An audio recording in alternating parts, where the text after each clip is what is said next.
all these pendants for now are going to be made out of this. This is some 2-inch diameter type M top pipe my dad got when he used to work construction. They're going to throw this stuff away. Now you can cut the pipe down the middle and flatten it, and then you're able to get your stock size. And obviously, I think regular flat copper would be nice, won't have all these blemishes, but I'm using what I got. Now I already had a bunch of these cross and heart pendant blanks started. We just traced them out. A great resource for templates for jewelry or other blacksmithing stuff is you get these little laser cut decorative things. This is in the craft section at the Dollar Tree. Same thing, this pumpkin, which I'm going to be making a pumpkin bowl. This was part of the Halloween like signage, but you can take this off and use it for a template. Now, because I'm making these little mini crosses for a customer that met me at the Mountain Craft Fair, Oktoberfest, she wants to have smaller ones, so I'm making these little ones. So one of the things that you can do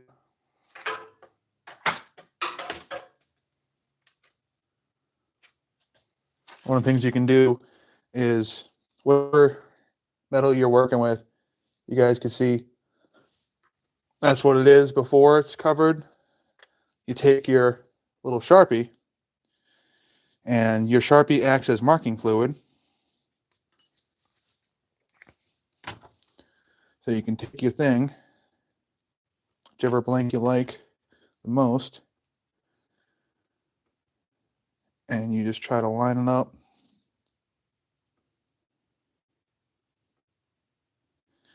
You take a little scratcher,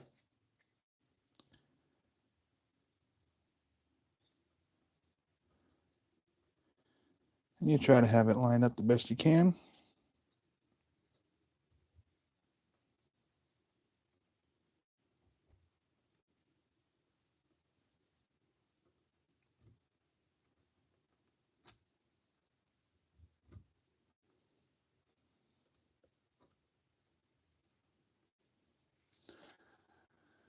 In the future, I will be getting these water jet cut or laser cut so that they're more consistent, and then I can obviously file and hammer them to be better. But you can see, kind of hard to see. I kind of got it scribed.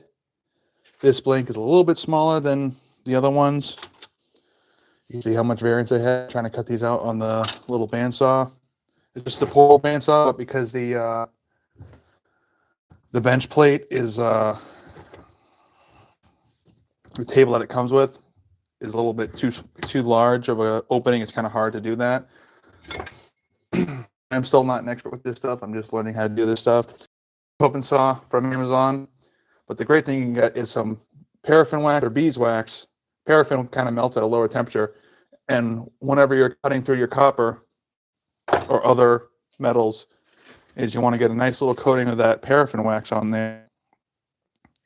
That way you can have a lot less friction and the blade will last longer.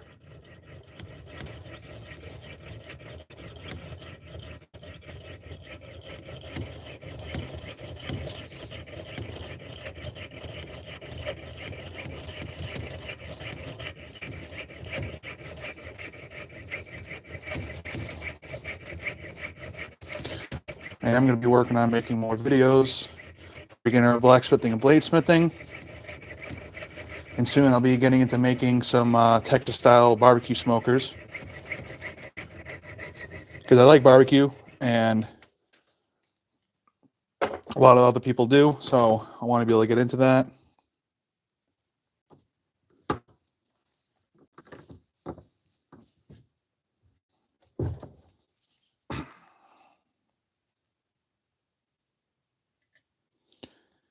To go just a little bit past the line so I have some extra room to file.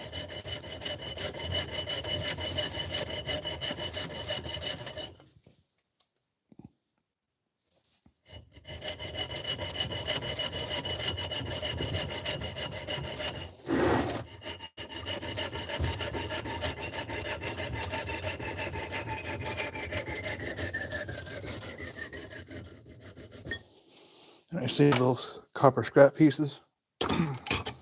Right back. I just gotta get a water real quick.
How you doing? How you doing, Cody?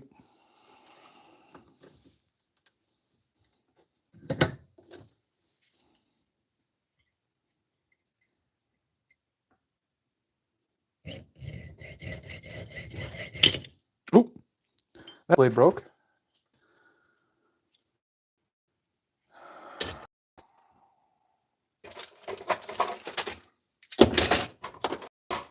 But luckily I got more of these.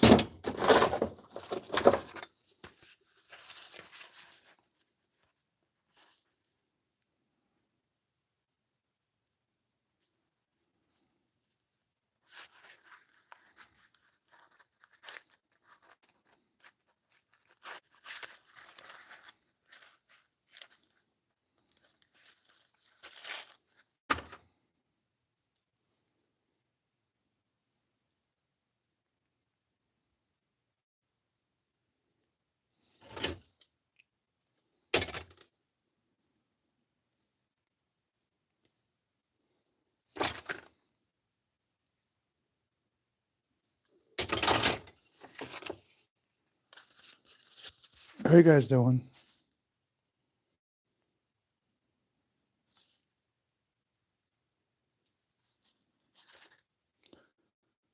Trying to see which blades that I used.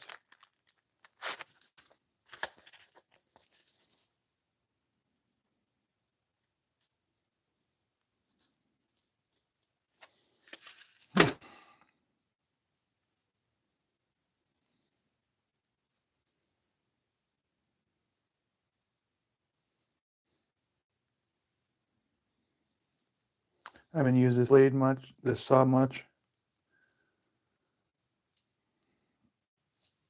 This is actually the first time I've had to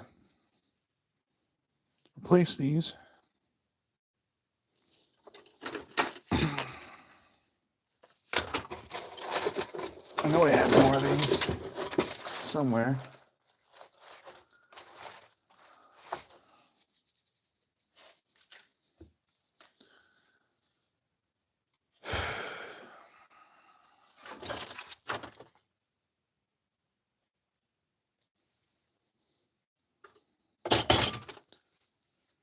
This just doesn't feel coarse enough.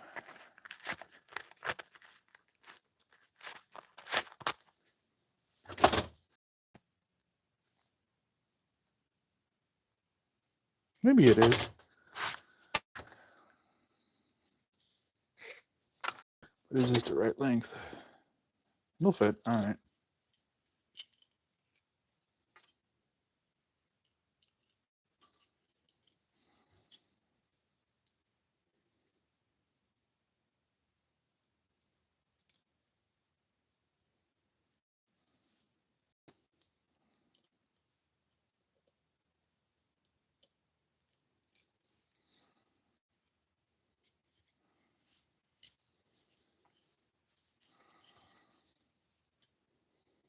This street Chinese oil that's on here smells weird.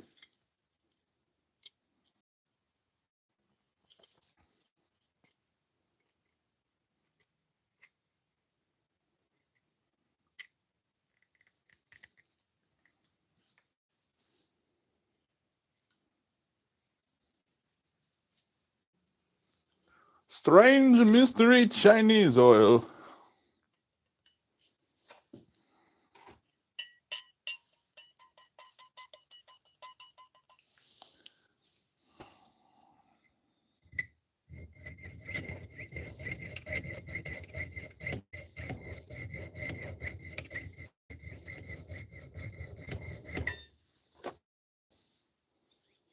Luckily,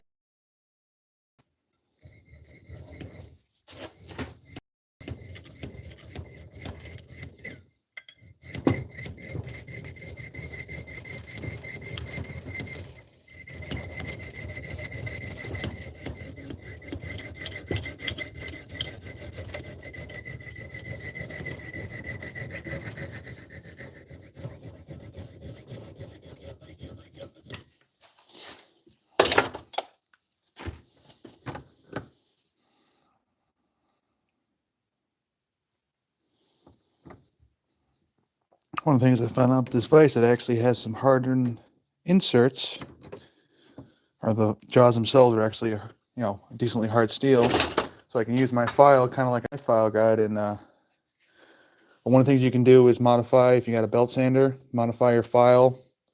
A lot of machinists will do this where they'll just grind the teeth off of one side, so that way you can bump up to something, but you won't carve into it.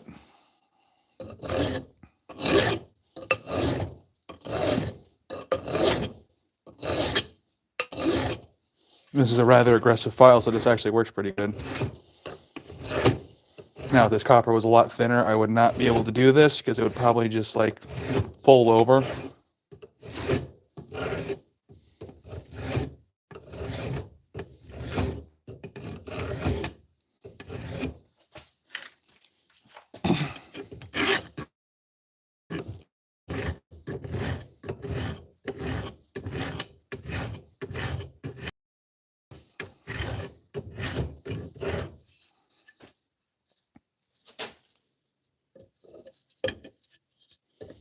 And sometimes you don't get the corner, so all I gotta do is just tilt. You just gotta, sorry, no, that's in front. You just gotta tilt, so sometimes you gotta level, but you gotta tilt it towards an angle. Try to.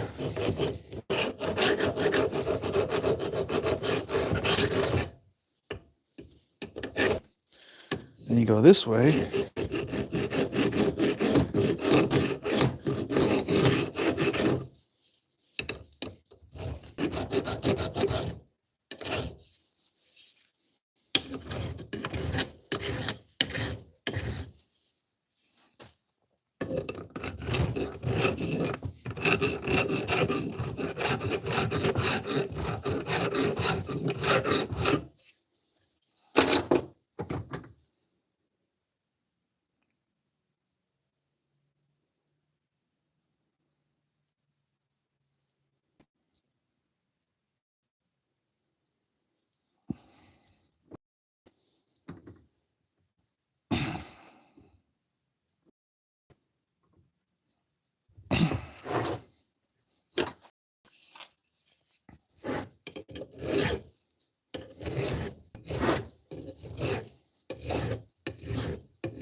Just using the somewhat hardened jaws of the vise to have a flat thing that I can grind, that I can file to.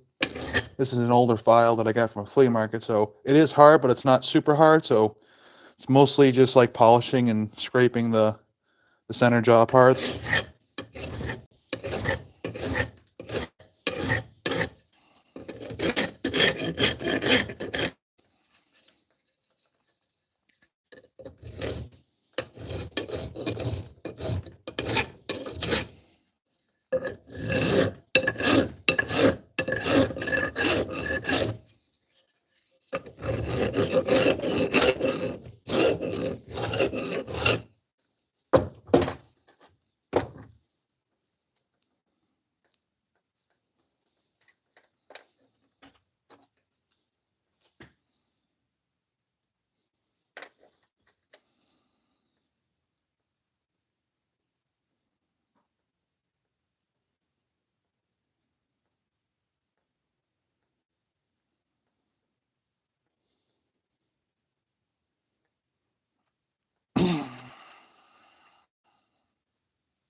How you doing, Kevin?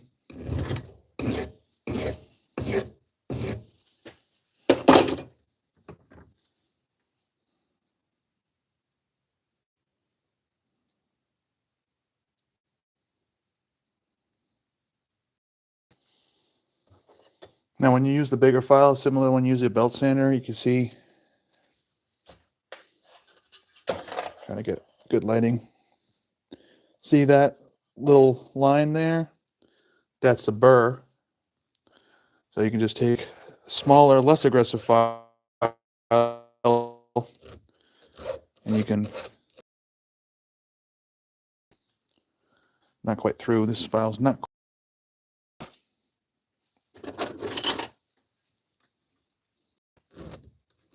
that's a little bit too much.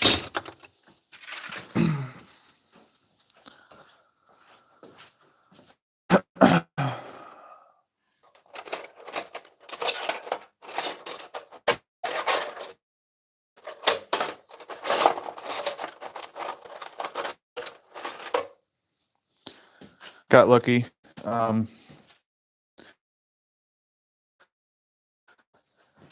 File set, and that's the biggest thing with whatever tools, whether it's for blacksmithing or metalworking or other crafts. You can find a lot of good stuff at flea markets. You can find some decent stuff at Marketplace, Facebook Marketplace, but you also got to do your research and make sure, you know, for a used product, you're not paying more than it would be brand new, or, you know, be like, oh, they're charging this much money, but it's missing all the parts to make it work. Or, you know, like, oh, they're selling this saw for cheap. Oh, everything's rusted, you know, together and crappy.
Just need to fix the width of the top part.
It's not what I want it to do, but we can fix it.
Yeah, they're not all going to be the same. These are all cut out and filed by hand.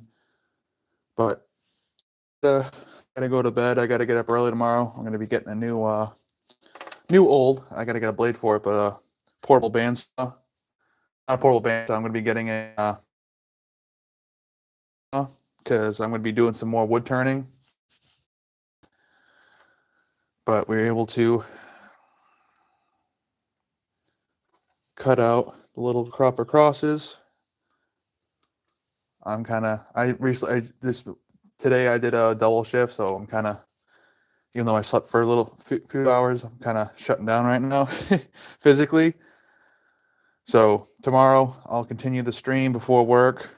We'll get these, and along with the copper heart blanks, we'll get these all filed up, and then we'll polish them before we hammer them. That's the biggest thing with copper. So this is just copper pipe that my dad got a while ago. It's got this dull coloring. You want to buff it or use very fine sandpaper and get rid of that little layer. So you also want to make sure that whatever hammer you use for peening, whether it's ball peen or cross peen, that's another thing. Don't forget you can use a cross peen, but you want to polish it. So I'm going to get a scrap piece of copper I don't really care about. So you can see how that looks. It's a fairly clean, but it's still not polished. But because your ball peen or cross peen, whatever hammer you're using to add texture to the copper, is polished and smooth,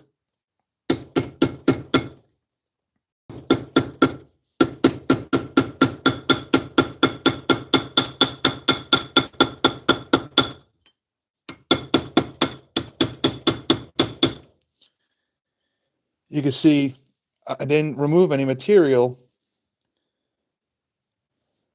but you can see that because this is polished, it actually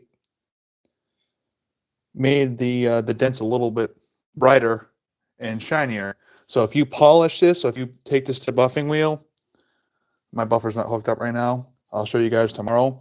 But that way, when you have this nice and shiny, and this is nice and shiny, the little hammer marks will be extra pretty.